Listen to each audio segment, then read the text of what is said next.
Dunia masih mencari damai, tapi dua raksasa justru bangkit dari luka sejarah.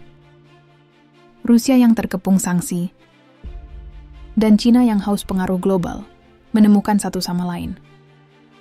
Aliansi ini bukan sekadar strategi. Ia adalah tanda dunia sedang berubah arah. Di sisi lain, NATO perlahan retak. Krisis energi, perang, dan konflik internal merobek persatuan. Bayangan Rusia-Cina semakin besar, menutup cahaya Barat sedikit demi sedikit. Diplomasi lama runtuh. Perjanjian damai kini hanya tinggal arsip berdebu. Rusia yang selama ini terpojok, menemukan pelukan Beijing sebagai ruang bernafas. Cina, dengan mesin industrinya, haus energi murah dari Siberia. Dari pipa gas hingga pelabuhan Shanghai, simbiosis keduanya memperkuat dan mengguncang dunia. Bersama, mereka membangun jalur perdagangan baru, bukan hanya barang, tapi juga kekuatan politik. Rantai pasok global mulai runtuh. Dunia yang rapuh kian berantakan. Krisis pangan dan energi menghantam Afrika hingga Timur Tengah. Harga beras naik, roti langka, listrik padam. Rakyat kecil yang paling menderita. Diplomasi kini berubah.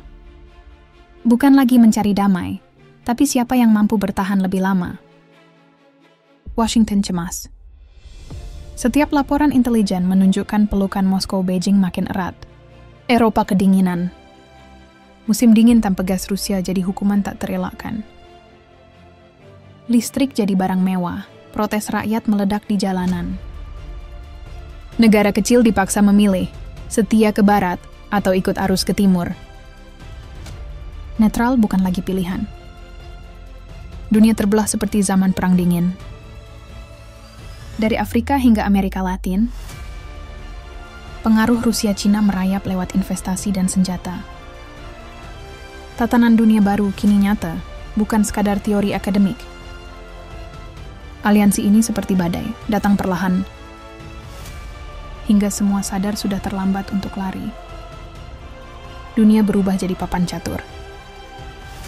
Namun rakyat hanyalah pion kecil yang siap dikorbankan. Tragedi geopolitik hadir di meja makan ketika anak-anak kelaparan karena embargo. Rusia bangkit, bukan sekadar bertahan, tapi menyerang dengan pengaruh global. Cina pun menemukan panggung baru, bukan hanya pabrik dunia, tapi pengatur aturan main. Dunia multipolar lahir, namun bersama itu pula lahir luka-luka baru. Setiap jabat tangan pemimpin hanyalah topeng. Di baliknya ada jebakan dan kalkulasi. Mimpi perdamaian abadi kini tenggelam, digantikan kecurigaan tanpa akhir. Sejarah berbisik lirih, setiap aliansi lahir dari krisis. Dan setiap krisis yang tak terkendali selalu berakhir dengan tragedi.